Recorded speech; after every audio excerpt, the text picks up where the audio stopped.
जब सीमा रोना बंद करती है तब गौरव उसे अपने से अलग करता है और उसके माथे पर किस करता है।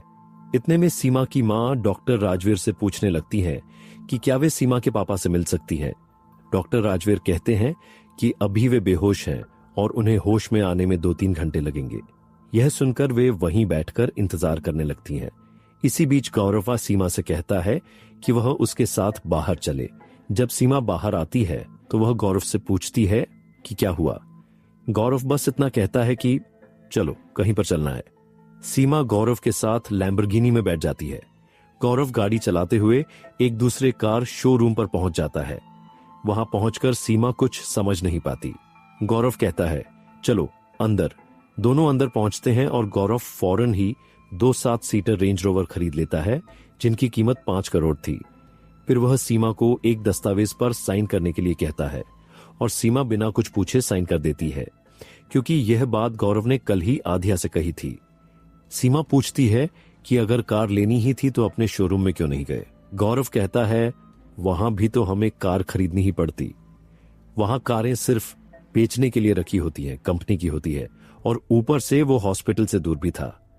सीमा को बात समझ आ जाती है और वह सोचने लगती है कि गौरव सही कह रहा है।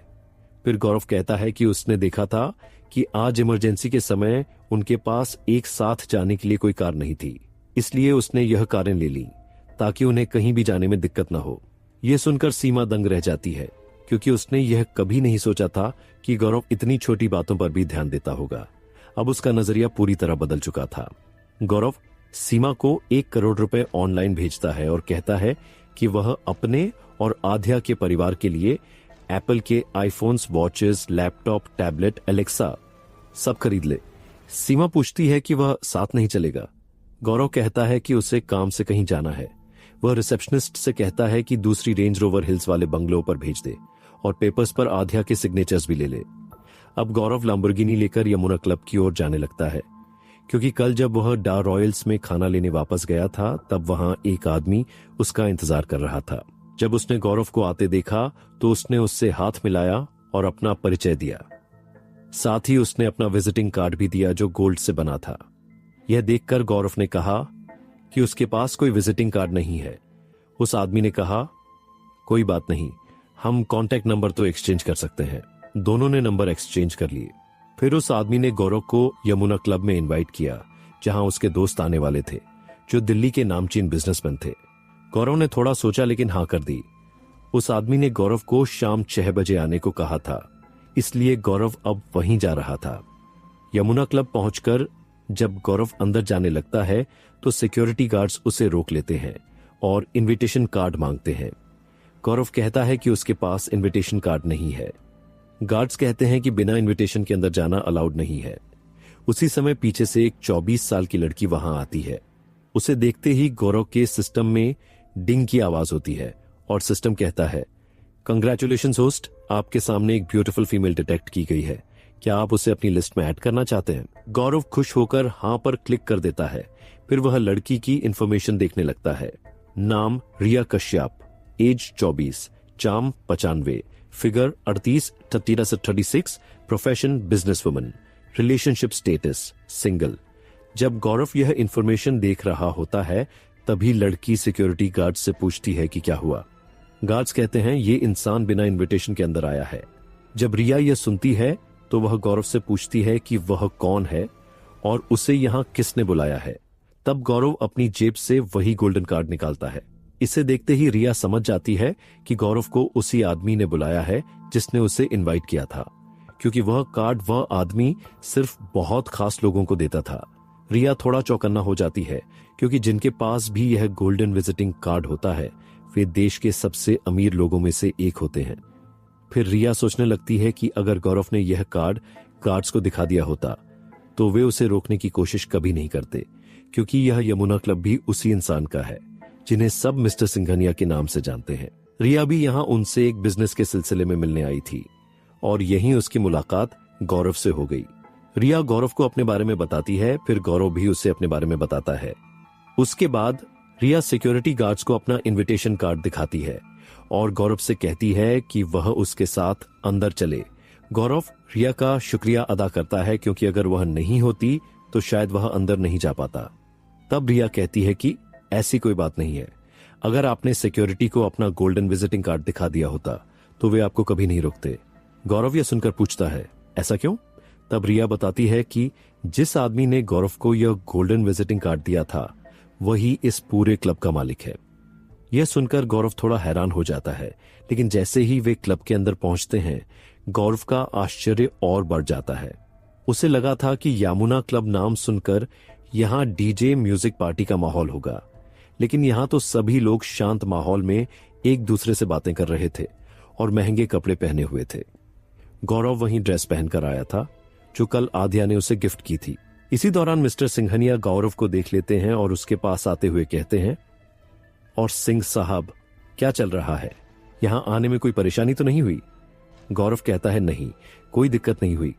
फिर मिस्टर सिंघनिया गौरव को अपने कुछ बेहद खास दोस्तों से मिलाने ले जाते हैं। गौरव भी सबको हेलो बोलता है। वहां मौजूद सभी लोग बड़े बड़े बिजनेसमैन थे। तभी सबकी नजर रिया पर पड़ती है जो गौरव के साथ आई थी। सबको लगता है कि वह गौरव के साथ ही आई है, लेकिन तभी उनमें से एक आदमी रिया को पहचान लेता है और कहता है, तुम रिया कश्यप हो ना, उस एआई कंपनी की सीईओ। रिया मुस्कुराकर हाँ कहती है और अपना परिचय देती है। रिया बताती है कि मिस्टर सिंघनिया ने उसे यहां बुलाया था और उनकी कंपनी में निवेश करने की बात कही थी। मिस्टर सिंघानिया को भी याद आता है और वे कहते हैं, हाँ याद आया, लेकिन मिस रिया, क्या अभी एआई वास्तव में चल पाएगा? अभी तो आर्टिफिशियल इंटेलिजेंस इतनी विकसित ही नहीं हुई है। रिया कहती है, सर, भले ही अभी एआई पूरी तरह विकसित नहीं हुआ है, लेकिन हमारे एम्प्लॉइज उस पर तेजी से काम कर रहे हैं और अगर यह सफल हो गया तो सबको बहुत प्रॉफिट होगा। इसलिए मैं आपसे अपनी कंपनी में 1000 करोड़ निवेश करने के लिए कहना चाहती हूं।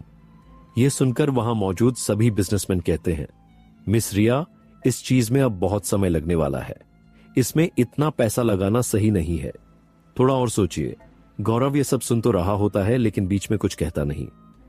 रिया समझाती है, हमारे रिसर्चर्स काफी आगे पहुंच चुके हैं, उन्हें सिर्फ कुछ फाइनल टेस्ट्स करने हैं जिसके लिए इन्वेस्टमेंट जरूरी है। मैं आपको भरोसा दिला सकती हूं कि आपका पैसा डूबेगा नहीं। इसके लिए मैं अपनी कंपनी के 51% शेयर्स देने को भी तैयार हूं, लेकिन फिर भी कोई तैयार नहीं होता। यह देखकर रिया के मन में दर्द भर जाता है। उसने इस ड्रीम पर सालों मेहनत की थी, अपना घर गिरवी रख दिया था, और अब जब वह अपने गोल के इतने पास थी, सब खत्म हो रहा था। कई कंपनियों से मदद मांगी पर सबने मना कर दिया क्योंकि एक बहुत बड़ी कंपनी रिया की इन्वेंशंस को खरीदना चाहती थी। रिया ने मना कर दिया तो उस कंपनी ने उससे बर्बाद करने की कोशिश शुरू कर दी। जो भी कंपनी रिया में निवेश करने का सोचती वह उस खतरनाक कंपनी के डर से पीछे हट जाती। आखिरकार रिया को जब यह सब पता चला तो वह एकमात्र उतनी ही ताकतवर कंपनी के मालिक मिस्टर सिंघनियाशन के पास गई, लेकिन उनके बिजनेस अलग होने के कारण उन्होंने भी हाथ पीछे खींच लिया। इसलिए आज रिया पूरी तरह निराश थी। क्लब में खड़ी रिया की आंखों में आंसू चमकने लगे थे। अब उसकी कंपनी को बचाने वाला कोई नहीं था। तभी गौरव अचानक बोलता है, मैं आपकी कंपनी में इन्वेस्ट करने को तैयार हूं। यह सुनते ही वहां मौजूद सभी लोग दंग रह जाते हैं। लोग एक दूसरे को देखकर पूछने लगते हैं कि यह साधारण से कपड़े पहनकर आया हुआ लड़का आखिर है कौन। रिया के चेहरे पर फिर से उम्मीद की रोशनी लौट आती है। मिस्टर सिंघनिया और उनके दोस्त फिर गौरव को समझाने लगते हैं, इस कंपनी में निवेश करके तुम्हें कोई फायदा नहीं होने वाला। 1000 करोड़ कोई छोटी रकम नहीं है। लेकिन गौरव उनकी बातों को अनसुना कर देता है। वह राया की ओर देखकर बोलता है, तो बताइए मिस रिया, क्या आप मेरे साथ डील करना चाहती हैं? रिया प्रोफेशनल टोन में पूछती है, और इसके बदले आपकी क्या डिमांड है? गौरव कहता है, हाँ, एक डिमांड है। मैं आपकी कंपनी के शेयर्स नहीं लूंगा, लेकिन बदले में आपको मेरी गर्लफ्रेंड बनना होगा। ये सुनते ही वहां मौजूद सभी लोग एकदम शॉक में आ जाते हैं। रिया भी कुछ पल के लिए हैरान रह जाती है, लेकिन फिर शांत होकर कहती है, ठीक है मिस्टर गौरव, मैं आपके साथ डील करने को तैयार हूं। यह सुनकर सभी लोग और भी ज्यादा दंग रह जाते हैं, क्योंकि रिया कश्यप को सब एक सख्त स्टील जैसी बिजनेस वुमन मानते थे, जिसने कभी किसी लड़के को पास आने तक नहीं दिया था।